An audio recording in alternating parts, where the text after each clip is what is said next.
Assalamualaikum warahmatullahi wabarakatuh. Dengan saya, Ibu Dwi Novitasari. Kita kali ini akan belajar tentang transkultural nursing dalam perawatan older adult, berarti pada perawatan lansia.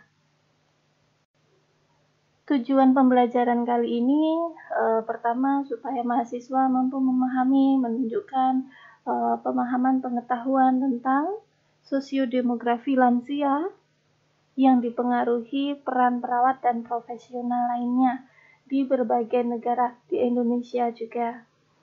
Kemudian identifikasi faktor ekonomi, sosial, serta sumber daya masyarakat yang dapat mempengaruhi interaksi lansia dalam sistem perawatan kesehatan, integrasi sistem pendukung informal dan formal dipengaruhi budaya untuk merencanakan asuhan keperawatan bagi lansia.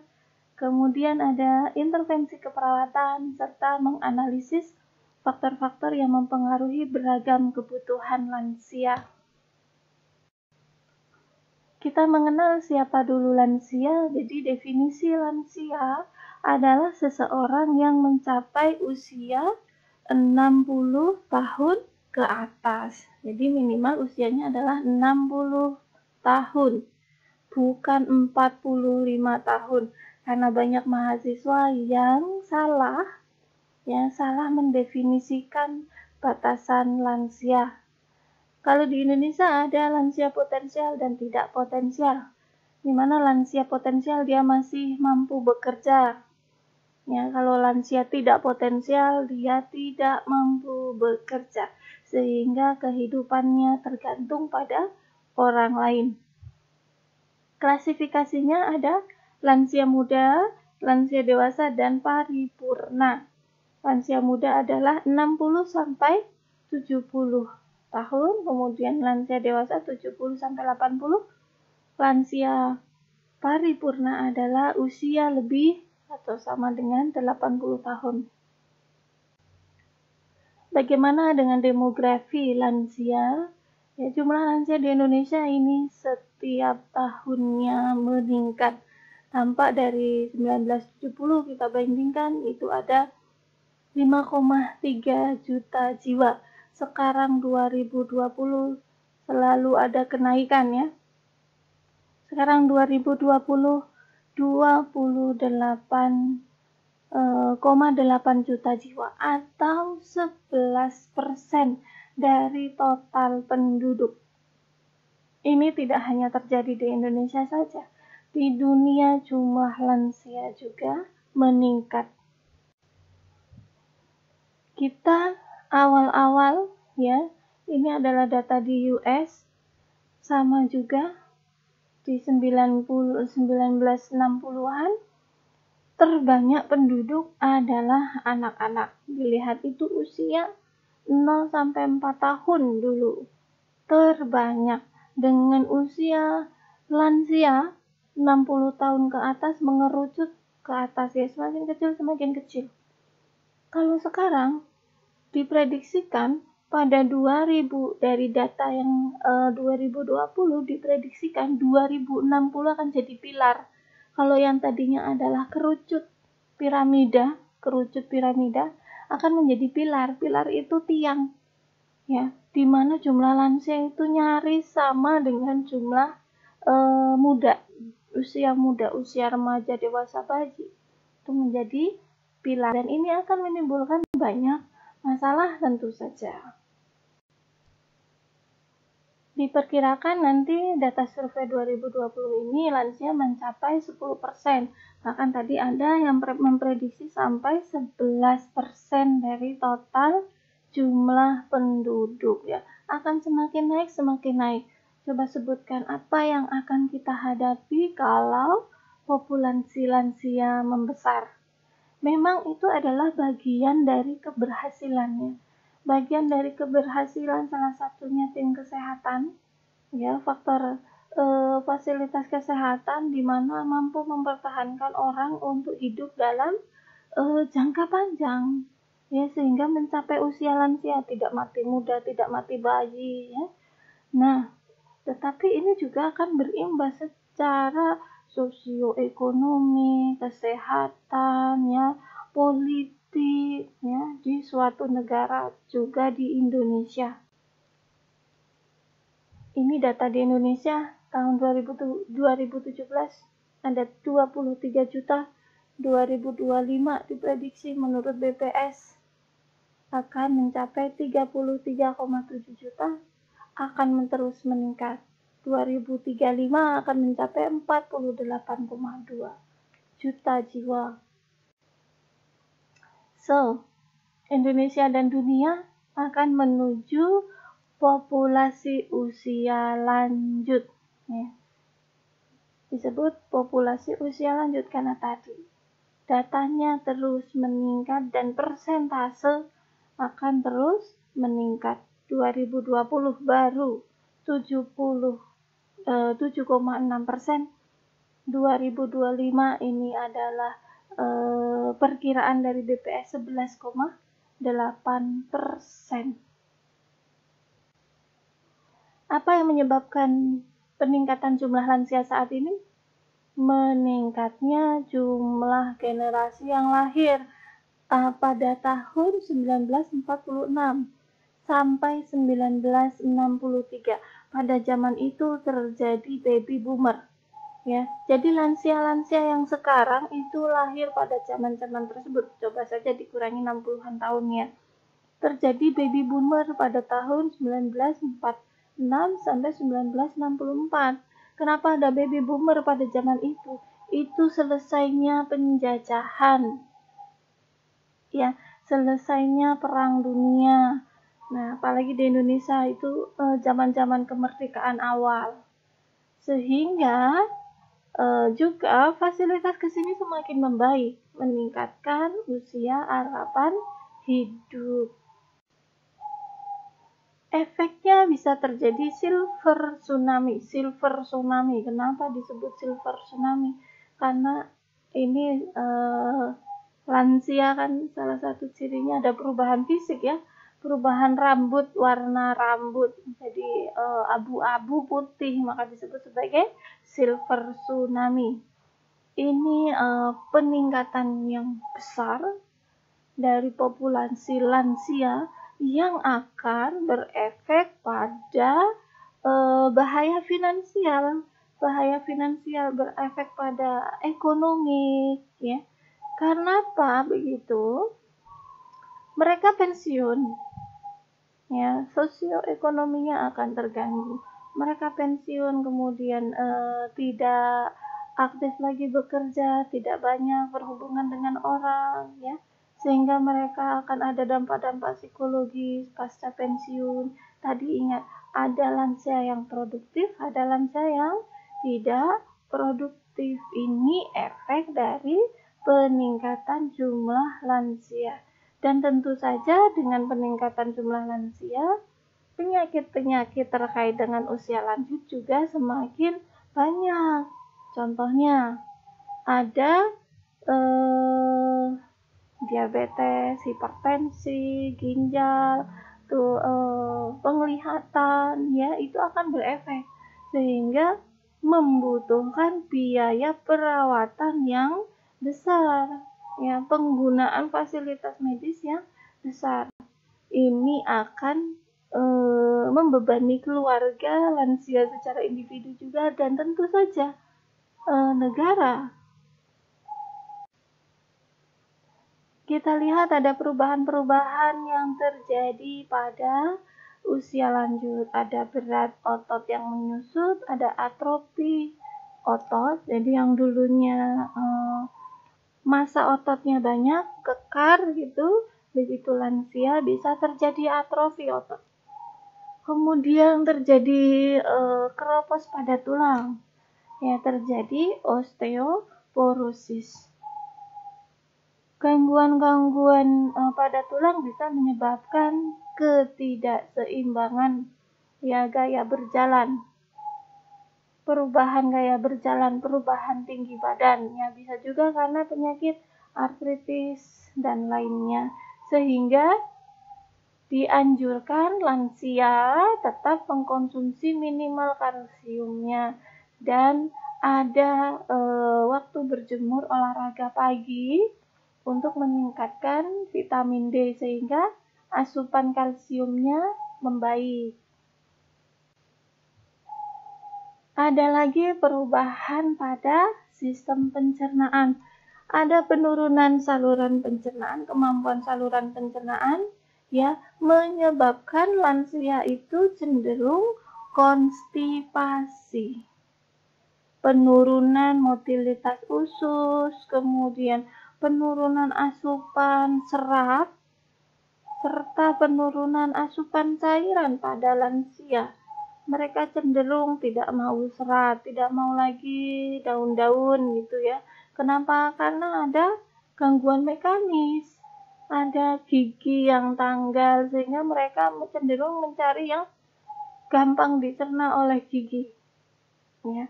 Hal itu akan berimbas pada kesulitan buang air besar, sehingga dianjurkan lansia untuk mengkonsumsi makanan yang berserat, kemudian tingkatkan aktivitas fisik, minum air yang banyak, kecuali ada penyakit-penyakit kontraindikasi ya.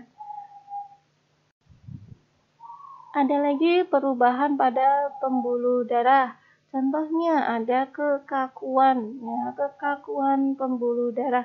Mereka menjadi tidak elastis sehingga terjadilah penyakit-penyakit jantung pembuluh darah, hipertensi contohnya. Kemudian detak jantung semakin melambat. Ini akan dikompensasi dengan peningkatan tekanan darah. Apa saja faktor-faktor yang mempengaruhi lansia untuk mencari perawatan kesehatan? Contoh, di tingkat masyarakat, ada faktor sosial dan ekonomi. Ini mempengaruhi kelayakan lansia untuk menerima program bantuan medis pemerintah. Ya, ketika faktor sosial ekonominya rendah, maka akan diberikan kartu-kartu tertentu jaminan medis. Ya, ada BPJS untuk masyarakat miskin. Ya, sehingga bisa dimanfaatkan masyarakat lansia tersebut untuk menerima perawatan, ya, bisa preventif, kuratif maupun rehabilitatif. Bagaimana dengan lansia yang tidak mendapatkannya? Nah, akhirnya berefek. Hal itu akan membatasi lansia yang tidak menerima ya bantuan medis, jaminan kesehatan gratis dari pemerintah untuk melakukan perawatan kesehatan. Ada juga perubahan untuk mengontrol pengeluaran jaminan kesehatan sehingga lansia tinggal di rumah sakit menjadi lebih pendek. Dulu zaman saya kurang dari 2020 itu, ketika kita punya jaminan kesehatan, kita bisa dirawat sampai selesai. 2 minggu kita rawat inap di rumah sakit nggak masalah. Kalau sekarang jaminan kesehatan dari pemerintah itu membatasi masa tinggal di rumah sakit, ya, sehingga baik lansia ataupun semua pengguna jasa asuransi tersebut, ya, jaminan kesehatan tersebut, ketika masa tinggalnya, masa rawat inapnya habis, maka dia akan dipulangkan untuk memulai lagi, ya. Ada perubahan pengontrolan pengeluaran jaminan kesehatan. Kemudian ada kesenjangan dalam layanan perawatan kesehatan. Ini memberikan beban lebih besar pada lansia untuk perawatan di rumah yang berbasis komunitas. Kalau di tingkat budaya, ada nilai-nilai budaya, akulturasi, serta akses ke sumber pengobatan tradisional. Bahasa, ini ada hambatan bahasa, hambatan transportasi, dapat berinteraksi dalam menentukan apakah lansia akan mengakses sistem perawatan kesehatan, kapan di mana lansia akan mengakses sistem perawatan kesehatan. Ada budaya, oh kalau saya sakit seperti ini tidak perlu ke rumah sakit, saya cukup pakai kerokan, saya cukup minum jamu ini akan sembuh. Ya, hal-hal itu yang mempengaruhi keputusan lansia dan keluarga untuk mengakses sistem perawatan kesehatan. Ada tradisi budaya yang berbeda, ini akan mempengaruhi pola merawat anggota keluarga bagi lansia. Anggota keluarga yang lebih muda menjadi teralkulturasi, terpengaruh, dan mengubah perilaku tradisional yang mungkin berbeda dari harapan lansia tersebut untuk dirawat di rumah. Jadi kadang lansia tinggal dengan anaknya ada menantu. Ya, perbedaan budaya itu juga akan menimbulkan pola perawatan anggota keluarga lansia yang berbeda. Gap budaya ini juga mempengaruhi keputusan kapan lansia akan mengakses sistem perawatan kesehatan. Kalau dari tingkat individu, ya, anggota keluarga yang lebih muda, lebih terbiasa, kita yang lebih muda lebih terbiasa dengan pengobatan modern. Berbeda preferensi, berbeda pandangan dengan praktik kesehatan lansia. Lansia lebih cenderung yang herbal, ya, sedangkan yang muda cenderung yang pengobatan modern. Ini bertentangan dengan lansia. Diskusi anak dengan lansia yang sakit ini mempengaruhi keputusan. Kemudian anggota keluarga seperti anak perempuan diharapkan menjadi pengasuh utama bagi lansia. Tetapi si anak perempuan ini juga sibuk dengan keluarganya, sibuk dengan bekerja, sehingga tidak tersedia, tidak mampu menjadi pengasuh lansia, pengasuh orang tua. Ini menyebabkan delay, ya, hambatan untuk berobat ke layanan kesehatan. Kemudian situasi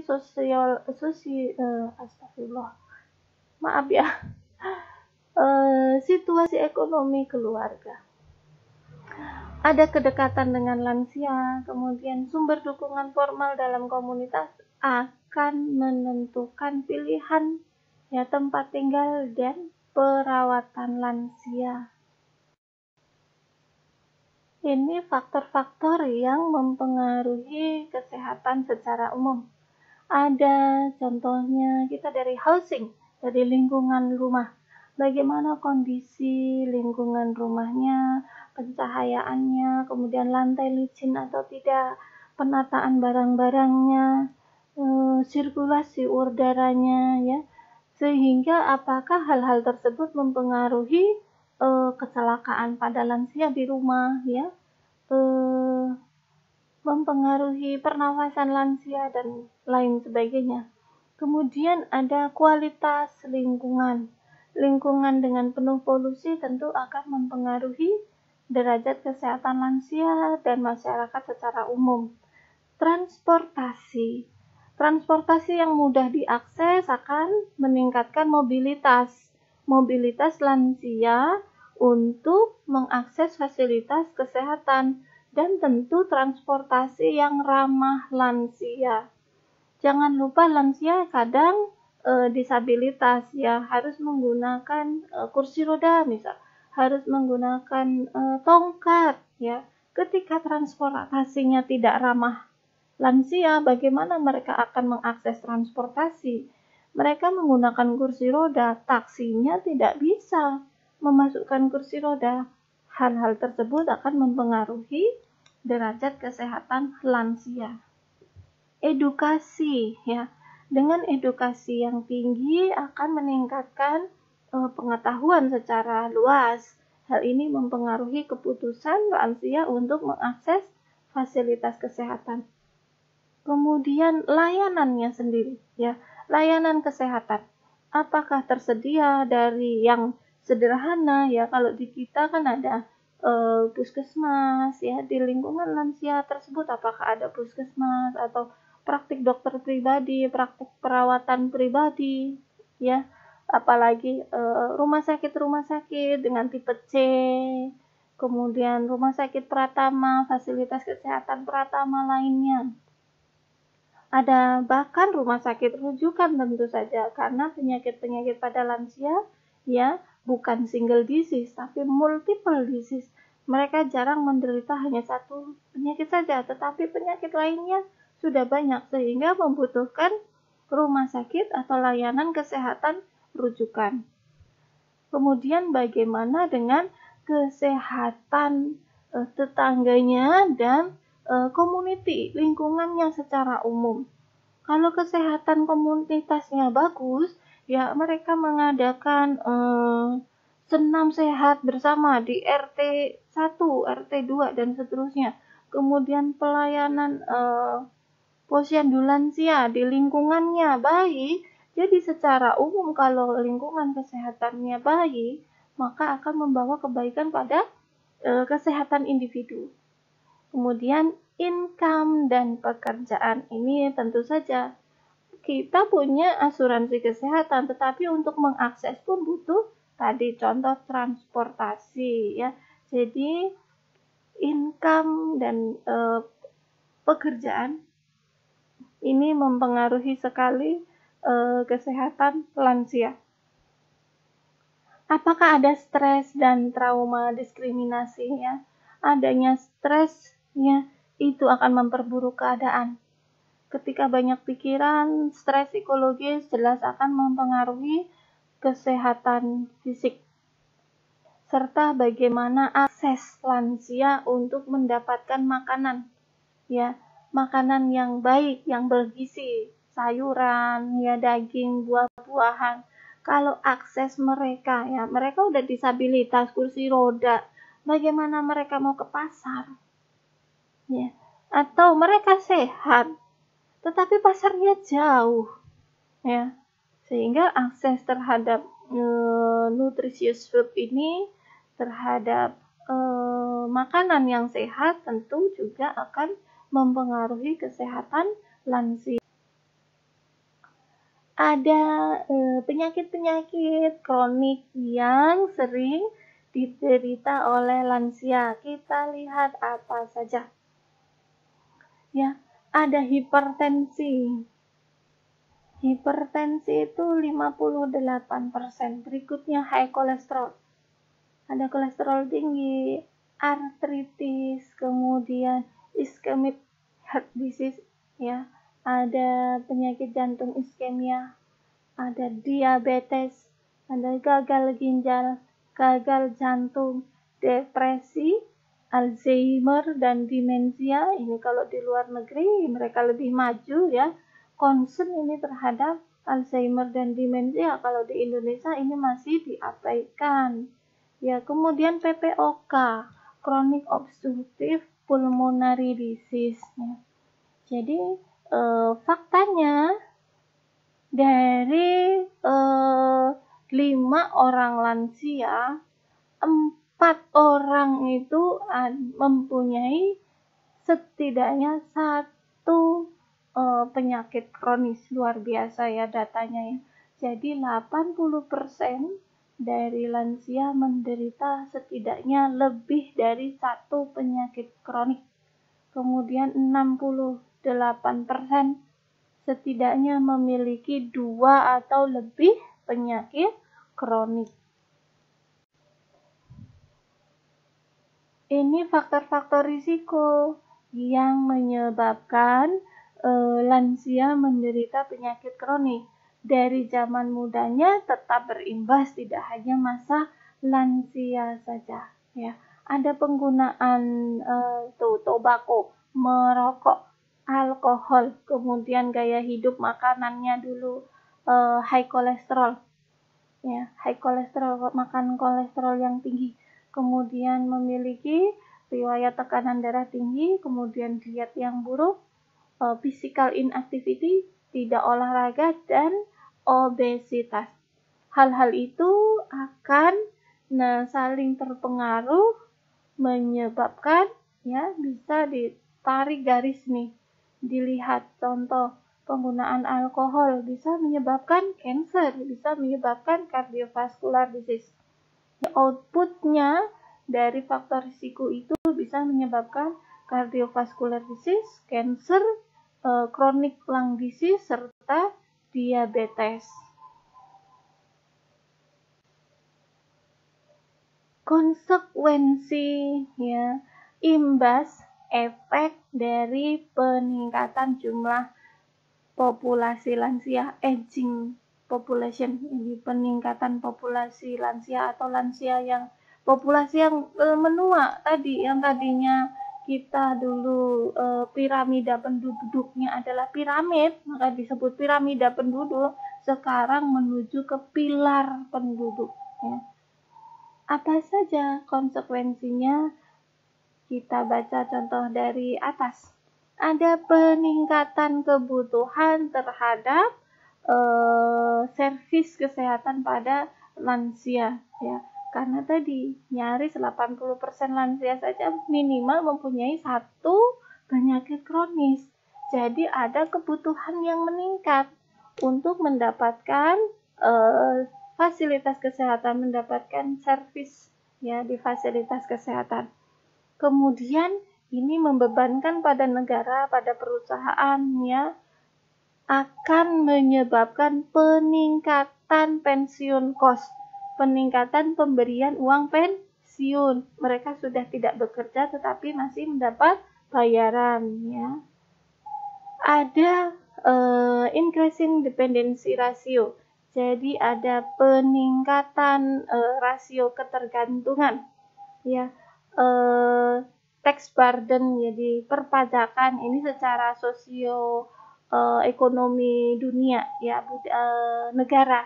Jadi ada peningkatan tax, ada peningkatan pembayaran pajak. Kemudian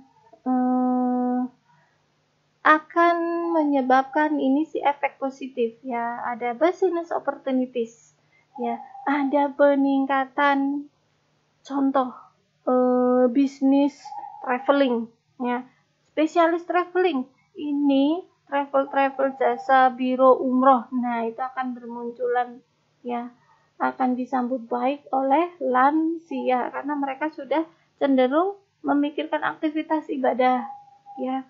Semasa muda mengumpulkan dana untuk pergi haji, untuk pergi umroh, nah itu terlaksana sehingga muncul bisnis-bisnis tertentu. Kemudian ada service, ada mobility service ya, ada taksi khusus mengangkut lansia, ada bis khusus mengangkut lansia. Ini kalau di luar negeri ada. Ya, kemudian tumbuhnya volunteer ya. Ada volunteer untuk perawatan lansia, ada bisnis-bisnis untuk contoh nursing home ya. Di luar negeri banyak nursing home. Nah, kalau di Indonesia mulai berkembangnya adalah home care. Ini banyak populasinya adalah lansia yang dikunjungi. Kemudian mudahnya perawatan anak-anak. Kenapa? Karena lansia itu yang dititipin anak-anak. Ya, ibu bekerjanya ya, usia dewasanya bekerja, nitipin anaknya ke lansia yang ada di rumahnya. Ini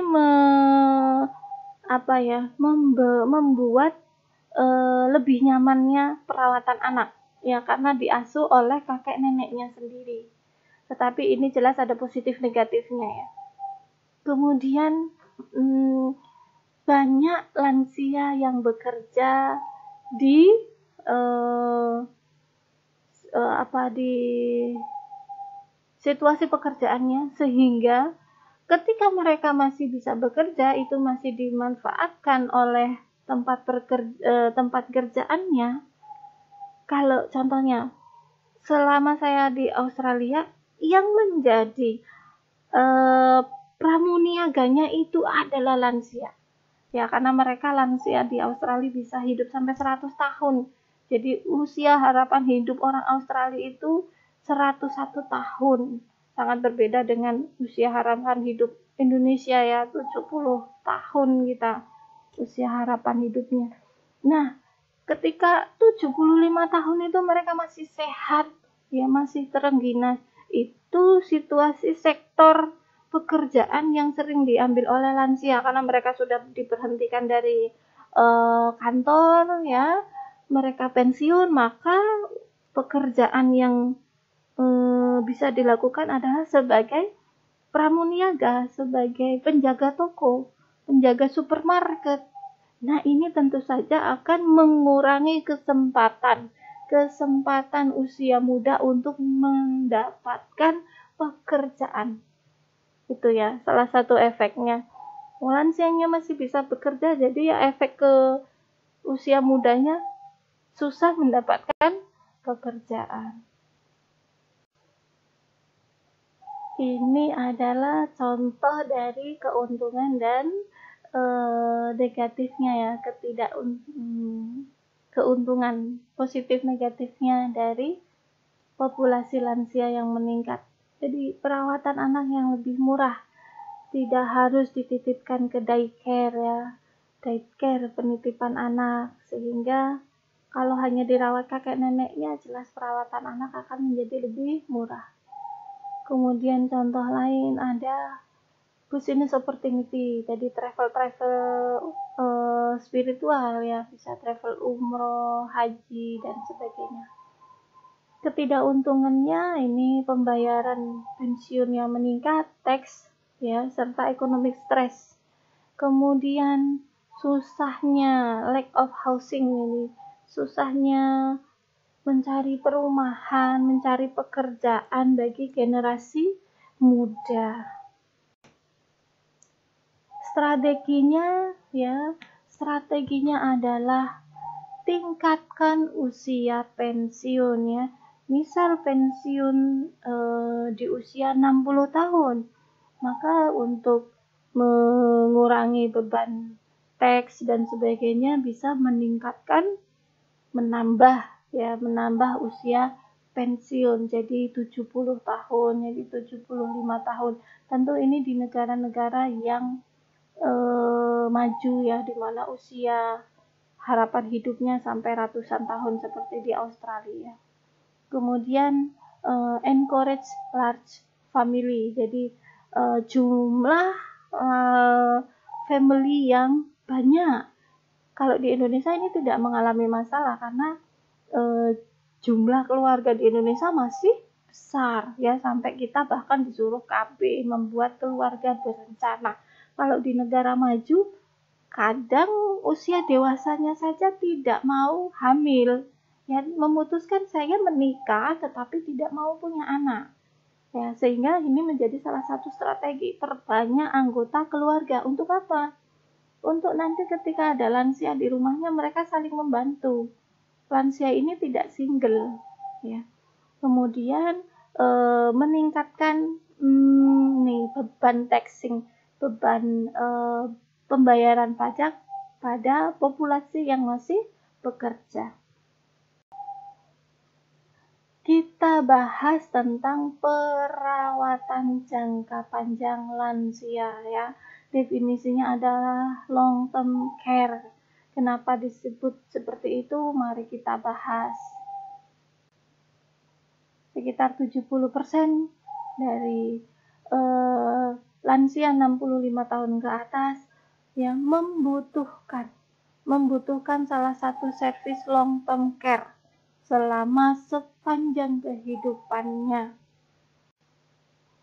Apa itu long term care? Yaitu seseorang ya membutuhkan perawatan medis ya, karena orang tersebut mengalami disabilitas terkait dengan usia dan kondisi kesehatannya. Contohnya banyak ya. Contohnya banyak, perawatan luka, kemudian perawatan fisik. Nah, hal-hal seperti itu yang contoh dari tindakan praktis long term care. Pasiennya stroke, harus diberi perawatan fisik. Pasiennya pulang dengan kateter, itu perlu perawatan long term care. Pasien diabetes pulang dengan amputasi pasca gangren, ternyata tidak mengontrol glukosanya dengan baik, ya, luka operasi nggak sembuh-sembuh, itu yang membutuhkan long term care, ya, sehingga muncul layanan-layanan long term care, contohnya home based care, kemudian center based care, nursing home, ya, ini layanan-layanan long term care yang bisa didapatkan diakses oleh lansia. Nah, ini masalah kesehatan kejiwaan lansia, ya. Lansia itu mudah terjadi perubahan mood, lebih sensitif. Ini wajar saja terjadi pada siklus hidup lansia. Lansia mengalami depresi, moody, ya, demensia. Demensia yaitu penurunan memori dan kemampuan melakukan aktivitas fisik harian. Maka dianjurkan lansia tetap memiliki hobi, ya. Apa hobi lansia, ya? Jangan dugem juga gitu. Hobi lansia piara burung, olahraga, ya, arisan, bertemu dengan teman-teman pensiunnya, lakukan hobi. Piara ayam, piara ikan, seperti itu. Oke, to be continue ya. Silahkan buka video berikutnya. Ini kita selesaikan dulu tentang overview-nya tentang perawatan transkultural nursing pada lansia.